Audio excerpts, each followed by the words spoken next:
Hello everyone. आज हम लोग शुरू करेंगे एक ऐसा वर्ब, एक ऐसा चैप्टर जो हमारे कंपटीशन के लिए बहुत ज़्यादा जरूरी है। क्योंकि बहुत सारे बच्चों का कंफ्यूजन होता है कि सर हम कुछ ऐसे वर्ब जो पढ़ रहे हैं जिसमें कैसे इसको यूज करें, हाउ टू यूज, क्योंकि यही मेन वर्ब भी बनता है और हेल्पिंग वर्ब भी बनता है। जैसे हम क्या करते हैं कि जैसे वर्ब की बात करते हैं, ठीक है, तो हम देखेंगे कि कम समय में आज हम एक छोटा सा वीडियो बनाते हैं जिसमें कम समय में हम आपको पूरी से पूरी कंसेप्ट को क्लियर करें ताकि आपके एग्जामिनेशन के लिए फायदेमंद हो। राइट। यदि वीडियो अच्छा लगे तो आप बिल्कुल लाइक करें, सब्सक्राइब करें और कमेंट जरूर करें। आपका जो सवाल है मैं जवाब जरूर दूंगा, आप कमेंट में अपना सवाल लिख के भेजें, ठीक है। और आज आपको हम दिखा रहे हैं कि कैसे कोई वर्ब, राइट, जैसा कि हम जानते हैं कि वर्ब के दो पार्ट होते हैं, हम अभी वो नहीं जा रहे हैं। इसे पिछले वाले वीडियो में मैं बता चुका हूं कि वर्ब के दो पार्ट होते हैं, मेन वर्ब और हेल्पिंग वर्ब। मेन वर्ब और हेल्पिंग वर्ब, और जब मेन वर्ब और हेल्पिंग वर्ब की जब बात करेंगे तो इसके फिर दो दो पार्ट होंगे, तो फिर ये बड़े लंबे प्रोसेस में जाएंगे। आज हम कम समय में क्या बताने वाले हैं कि वर्ब हेल्पिंग और मेन, वही वर्ब मेन वर्ब बनेगा और वही वर्ब हेल्पिंग वर्ब का काम करेगा। कैसे? तो हम देखते हैं कि इस प्रोसेस को हम लोग क्या कहते हैं, प्राइमरी वर्ब। क्या कहते हैं?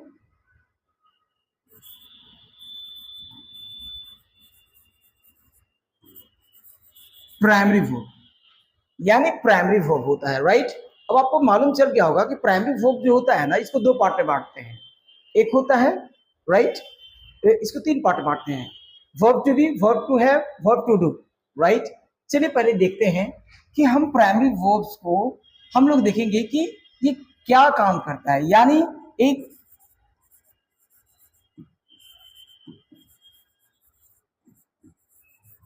ऑक्सिलरी वर्ब के रूप में काम करेगा और यही वर्ब मेन वर्ब के रूप में भी काम करेगा। क्या मैंने बोला? हेल्पिंग वर्ब के रूप में भी काम करेगा और मेन वर्ब। इसी प्रोसेस को प्राइमरी वर्ब कहते हैं। जैसे अब हम ये देखेंगे, जैसे आई एम ए बॉय,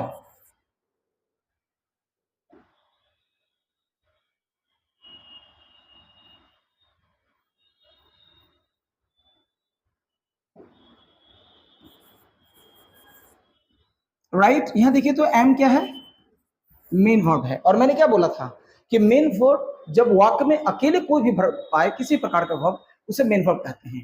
एक ये मोटे तौर से समझने का तरीका है। राइट। एम के बाद दूसरा कोई वर्ब नहीं है, तो जब नहीं है इसे हम लोग मेन वर्ब कहेंगे। क्लियर है? जैसे सी इज, सी इज ए,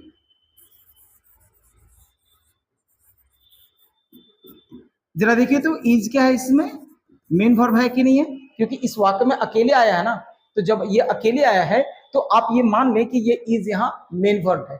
इसको हम एक और नाम से बोलते हैं, इसको हम एक और नाम से बोलते हैं। क्या चीज? L B. क्या चीज के नाम से बोलते हैं? L B. इसका मतलब होता है लिंकिंग वर्ब। लिंकिंग वर्ब क्या होता है ये आप समझेंगे। जो वर्ब कॉम्प्लीमेंट और सब्जेक्ट को जोड़ता है उसे लिंकिंग वर्ब कहते हैं। लिंक मतलब वैसे भी जोड़ना होता है, तो कॉम्प्लीमेंट कौन हो गया? स्टूडेंट। इस वाक्य में कॉम्प्लीमेंट कौन हो गया? बॉय। अब जरा देखिए इन दोनों को सब, और ये सी क्या हो गया? सी क्या हो गया? सब्जेक्ट। तो सब्जेक्ट और कॉम्प्लीमेंट को कौन जोड़ रहा है? इज।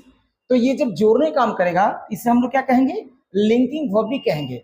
मेन वर्ब तो है मगर इसे लिंकिंग वर्ब भी कहते हैं, जो कि ग्रामर में जानना जरूरी है। आगे देखेंगे, यदि हम इसी की बात करते हैं, इसे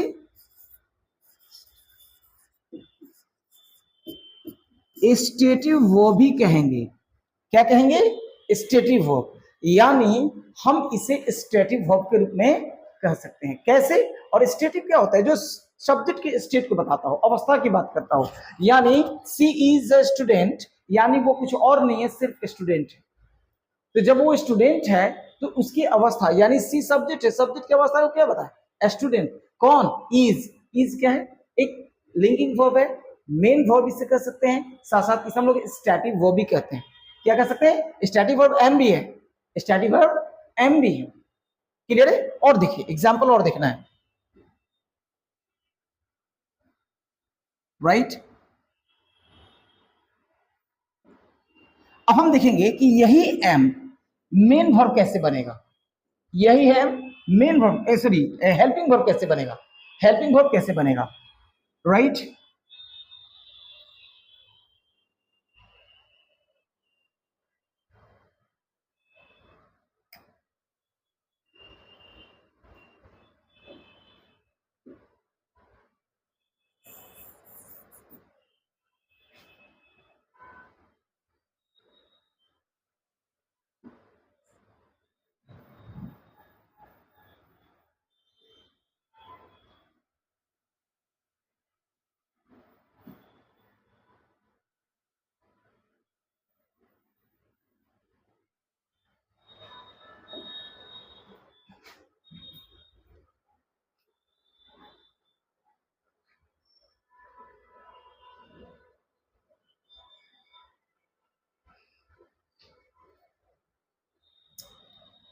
हाय एवरीवन, आज आपको हम कम समय में एक बहुत ही शानदार वीडियो बना के दे रहे हैं ताकि आपको कंपटीशन के लिए बहुत ज्यादा जरूरी हो।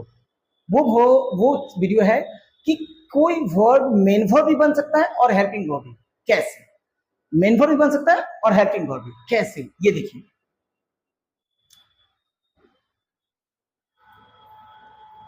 जब कोई वर्ब मेन वर्ब एवं हेल्पिंग वर्ब की तरह काम करेगा, इसे हम लोग प्राइमरी वर्ब कहेंगे। क्या कहेंगे? प्राइमरी वर्ब कहेंगे। जैसे, right,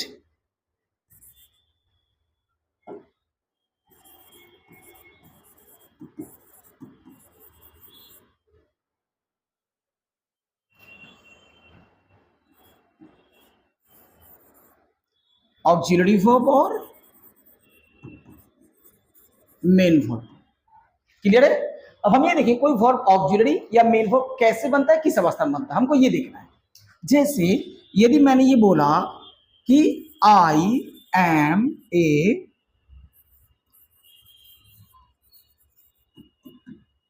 right, I am a student, right, तो हमने क्या किया कि आई एम स्टूडेंट का मतलब होता है यहां कि एम क्या है, एक वर्ब है, मगर क्या है, अकेला वर्ब है ना। तो जब ये अकेला वर्ब है, इसे हम लोग क्या कहेंगे? Main verb. क्या कहेंगे? Main verb. हर अकेले वर्ब को हम लोग मेन वर्ब कहते हैं। इसे हम लोग एक और नाम से बोलते हैं, इसे एलवी भी कह सकते हैं। क्लियर है? एलवी का मतलब होता है लिंकिंग वर्ब। क्या होता है? Linking verb. यानी लिंकिंग वर्ब क्या होता है? सब्जेक्ट और यानी कॉम्प्लीमेंट को जो जोड़ता हो उसे लिंकिंग वर्ब कहते हैं। देखिए तो ये आई और स्टूडेंट को जोड़ा कि नहीं जोड़ा, राइट। यहाँ एम को हटा देंगे तो ये गलत हो जाएगा ना, राइट। अब जैसे देखते हैं, सी इज ए सिंगर। अब जरा ये देखिए, सी इज ए सिंगर में इज क्या है? अकेले वर्ब है। जब अकेले हो गया तो ये मेन वर्ब हो गया। इसे हम लिंकिंग वर्ब भी कह सकते हैं, राइट। इसके एक और चीज कह सकते हैं, इसे स्टैटिव वर्ब भी कह सकते हैं। क्या कह सकते हैं? स्टैटिव वर्ब। स्टैटिव वर्ब क्या होता है? जो उस सब्जेक्ट की अवस्था बताता हो, सब्जेक्ट की अवस्था को बताता हो, उसे स्टैटिव वर्ब कहते हैं। क्लियर है? क्लियर है? तो अब हमने क्या देखा, एम और इज क्या है इस वाक्य में? मेन वर्ब है। क्या है ये? मेन वर्ब है। अब इसी को हम लोग, जैसे मैं ये बोलूं आई एम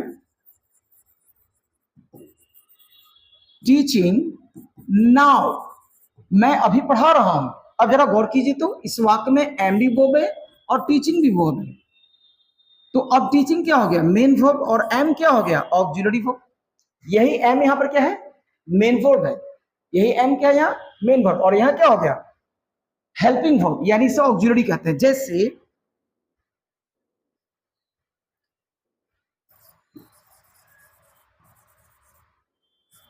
चूनम इज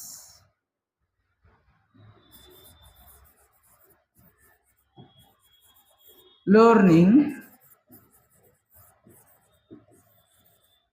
इंग्लिश। अब जरा गौर कीजिए तो यहां इज क्या है? यहां इज ऑक्सिलरी वर्ब हो गया, और लर्निंग क्या हो गया? Main verb. यानी हमने क्या देखा कि इज यहां हेल्पिंग वर्ब है और यहां इज जो है ये मेन वर्ब है। इसी प्रोसेस को हम लोग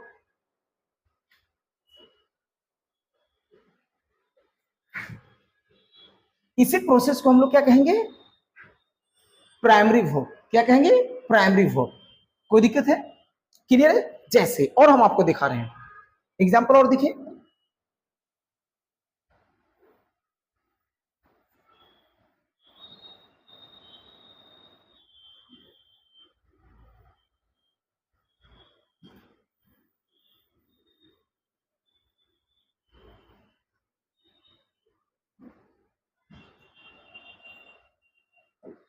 जैसे आई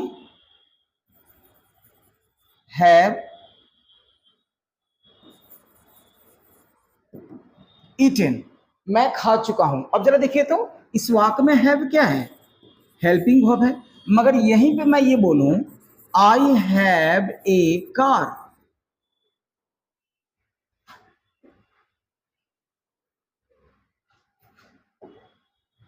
आई हैव अ कार। अब जरा देखिए तो हैव क्या है, इस वाक्य में मेन वर्ब है। क्या कर रहा है, पोजीशंस की काम कर रहा है, यानी अधिकार की बात कर रहा है। क्या चीज की बात कर रहा है, अधिकार की। जैसे सी हैज ए न्यू मोबाइल, यह हैज क्या है, मेन वर्ब है, जो कि एक अधिकार की बात कर रहा है। वही चीज मैं यहां पे ये बोलूं, जैसे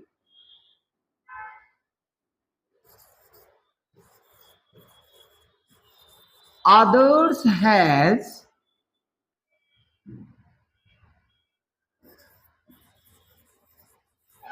passed the एग्जाम, एग्जाम पास कर चुका है, यानी अदर्स एग्जाम पास कर चुका है। इस वाक्य में हैज क्या है, ऑक्सिलरी, ये पास्ट क्या हो गया, मेन वर्ब।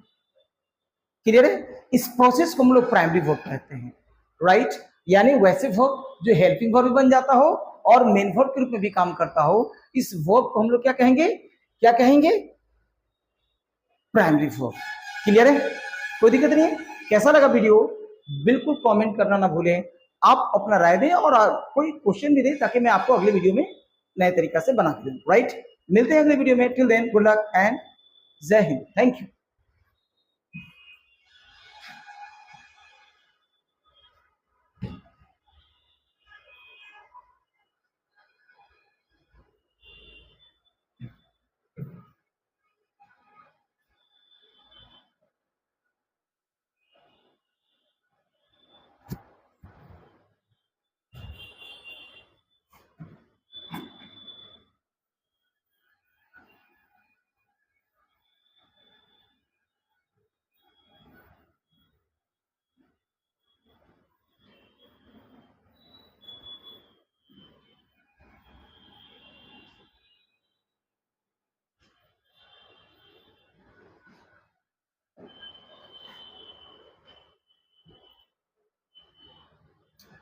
हेलो एवरीवन, आज एक बार फिर आपके सामने आए हैं, आपको वो शॉर्ट वीडियो देने के लिए जिसमें आपको कम समय में बहुत अच्छा नॉलेज हो, यानी आपके पास ज्ञान का भंडार हो।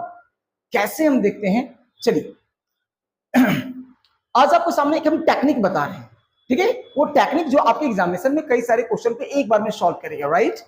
एवं आपको अंग्रेजी बोलने में भी that will help you, right? So now let's go to see, right, let's go to see the verb, right? जैसे root structure, root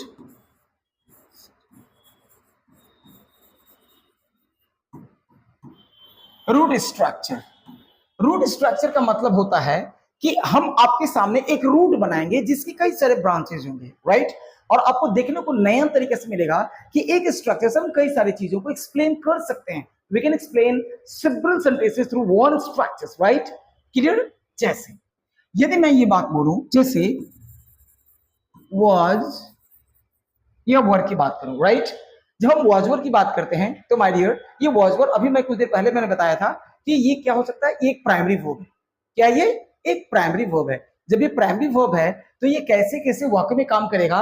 now let's go to see the statements, means sentence formation, right? इसे हम auxiliary बना देते हैं, इसे हम main verb भी बना सकते हैं, ऑक्सिलरी भी। मगर हम चलिए देखते हैं वन बाय वन करके कैसे ये काम करेगा वाक्य में, राइट? यदि इससे ऑक्सिलरी बनाएंगे तो इसे सबसे पहले हमको एक सब्जेक्ट देना होगा, और इसके बाद याद रखिएगा यदि वर्ब को हम ऑक्सिलरी बना देंगे तो इसके बाद आने वाला वर्ब दो प्रकार के होगा। कितने प्रकार के होंगे? Two kinds, right. तो कौन कौन होंगे? यदि इसका प्रयोग हम ऑक्सिलरी के रूप में एक्टिव के लिए करेंगे तो आने वाला मेन वर्ब V4 होगा। क्या होगा? V4। क्या होगा? V4 होगा। कैसे? देखिए, शी वॉज कमिंग, वो आ रही थी, यानी देखिए तो वॉज क्या है? Helping verb. कमिंग क्या है? मेन वर्ब किस रूप में है? V4 के रूप में है कि नहीं? V4 के रूप में है कि नहीं?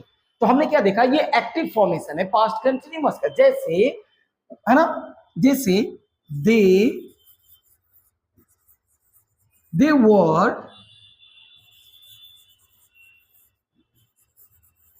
प्लेइंग, वे लोग खेल रहे थे। हमने क्या देखा, इस वर्ब के बाद क्या आ रहा है? प्लेइंग क्या है? मेन वर्ब है। किस रूप में? V4 के रूप में। तो ये चीजें हमें क्या करता है, ये बता रहा है कि ये ऑक्सिलरी होकर अपने बाद एक्टिव में क्या लेगा? V4। जब यही वर्ब का प्रयोग हम पैसिव के लिए करेंगे, यानी कि any sentence is divided into two parts, right. So one is the active and second one is passive. तो अब हम ये देखेंगे कि वर्ब के बाद यदि इसका प्रयोग पैसिव के लिए करेंगे तो आने वाला मेन वर्ब क्या होगा? V3 होगा। क्या होगा? V3 होगा। कैसे? चलिए देखते हैं।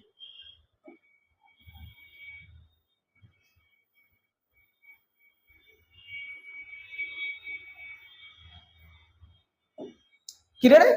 कैसे? वो देखिए, पैसिव जिसमें ऑब्जेक्ट की प्रधानता पहले होती है, जैसे आई वॉज हेल्प्ड।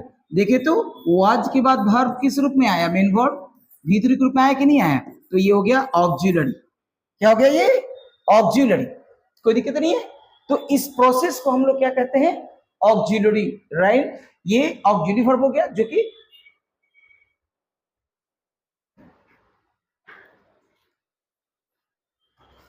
राइट। ये वर्ब जो है एक ऑक्सिलरी के रूप में एक्टिव में होगा तो मेन वर्ब V4 लेगा, पैसिव में होगा तो V3 लेगा, राइट। देखिए तो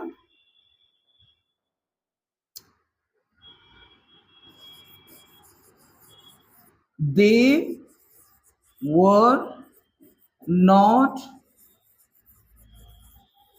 help, they were not helped, यानी वे लोगों को मदद नहीं किया गया, नहीं किया गया। देखिए तो ये वर्ब क्या है? हेल्पिंग वर्ब है। इसके बाद मेन वर्ब किस रूप में आया? V3 के रूप में आया। आया कि नहीं आया? इस प्रोसेस को हम लोग क्या कहेंगे? Right, right. इसी को हम लोग कहते हैं ये पैसिव फॉर्म। क्या कहते हैं? Passive form. अब आगे देखते हैं।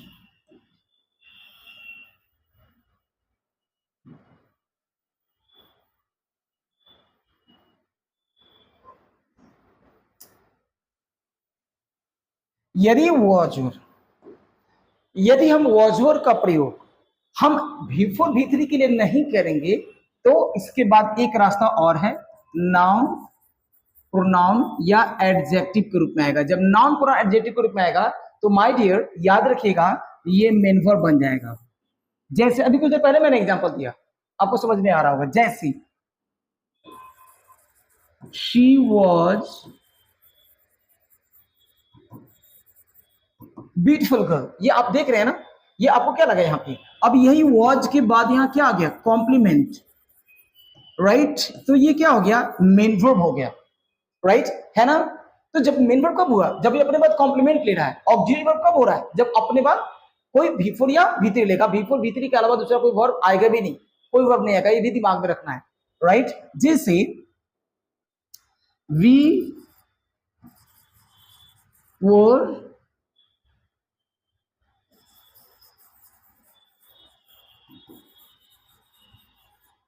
प्रेजेंट देयर, यहां वर्ब क्या है भाई? ये मेन वर्ब है, क्योंकि वर्ब के बाद क्या है? नाउन या प्रोनाउन। तो क्या हो जाएगा? मेन वर्ब हो जाएगा। अब जरा गौर कीजिए,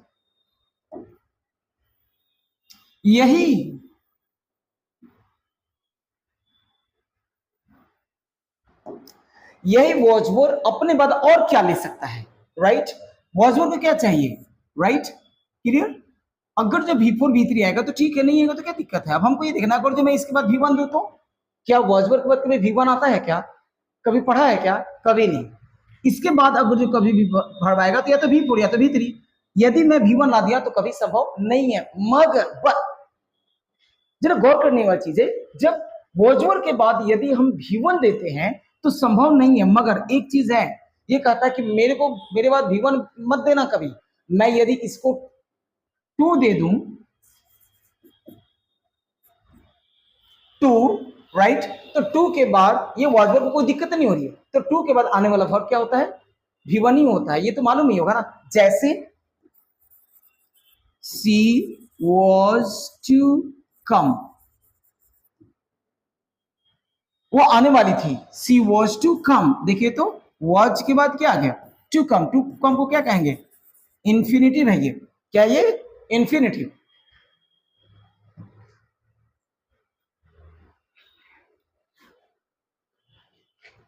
क्या ये? इंफिनिटिव है।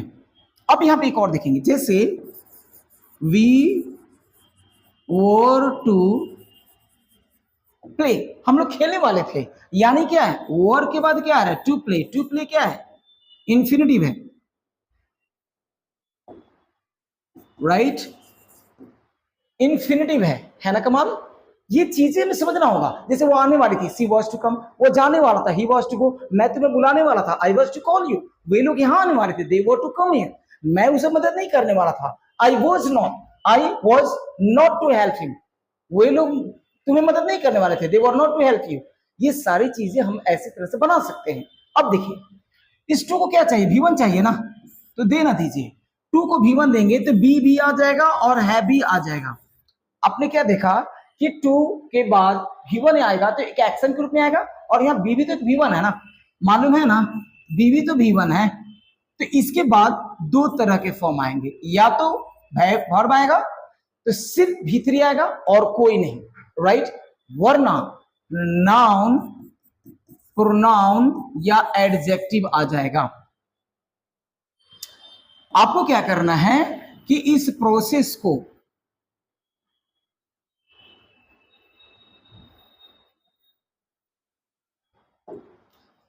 इसको समझना है कि वॉजवर के बाद टू आना है, टू टू टू, तो टू के बाद तो एक्शन एक्शन ग्रुप में दे दिया, बी भी तो V1 है, तो टू के बाद बी तो आ सकता है ना, तो बी आएगा तो फिर V3 आएगा और नॉन प्रोनाउन आएगा। जैसे मैं एग्जांपल दे रहा हूं, जैसे she was to be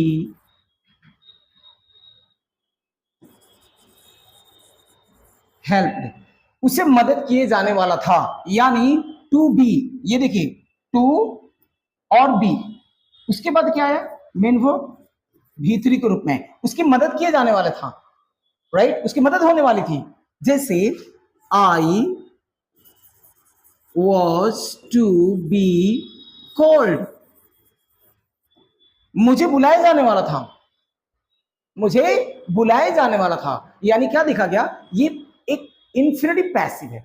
बच्चों को पढ़ाया जाने वाला था, children were to be taught, मिठाइयां बंटने वाली थी, sweets were to be distributed, sweets were to be distributed, right? कोई दिक्कत? अब आगे देखते हैं, इसे टू बी के बाद नाउन आ सकता है, जैसे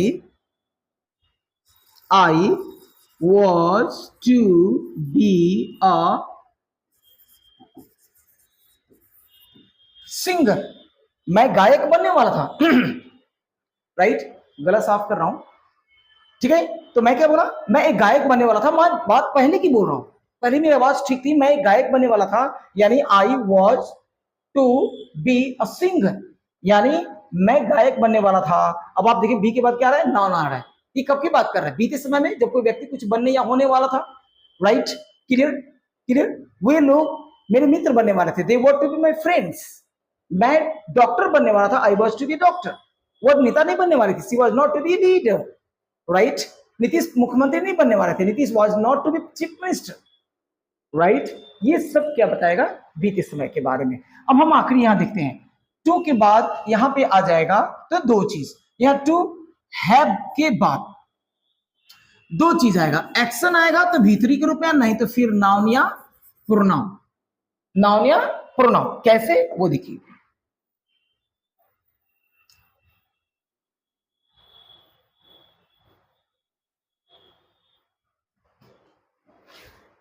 ये जो मैं दे रहा हूं आइडिया ना, ये बेहतरीन है, बहुत ही लाजवाब है, ये जल्दी नहीं मिलेगा आपको कहीं। आप देखिए, आपको बहुत कुछ सीखने को मिलेगा। यानी अब subject plus verb to be के बाद टू हैव प्लस V3 देख सकते हैं, या तो नाउन प्रोनाउन। जैसे अब टू हैव V3 आएगा तो क्या आएगा, जब बीते समय कोई व्यक्ति किसी काम को योजना पूर्वक करने वाला था मगर नहीं किया, कैसे वो देखिए। जैसे she was to have come, she was to have come, हमने क्या देखा कि वो ये सेंटेंस क्या बना, she was to have come, वो आने वाली थी मगर नहीं आई। मैं तुम्हें बुलाने वाला था मगर नहीं बुलाया। I was to have called you, ये क्या बता रहा है, जब मैं बीते समय में कोई काम योजना पूर्वक करने वाला था मगर नहीं किया, वो इसी को तो बताता है ना, राइट। और यहां जब नाउन प्रोनाउन जाएगा ना, तो ये भी वही चीज बात करेगा, बट पोजीशन की बात करेगा, पोजीशन की बात करेगा। जैसे she was to have a car, उसके पास एक कार होने वाला था मगर नहीं हुआ, उसके पास एक कार होने वाला था मगर नहीं हुआ, right. They were to have, they were to have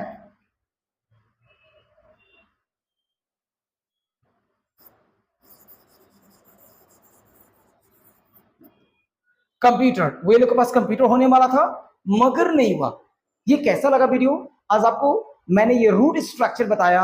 I hope that you must like it, and I, you know, don't forget giving in the comment and some advice, and you must give me some of the questions that I will solve your questions and give you good advice. Okay, आज इतना ही है, मिलते हैं अगले video में। Till then good luck and bye bye, thank you, जय Hind, thank you.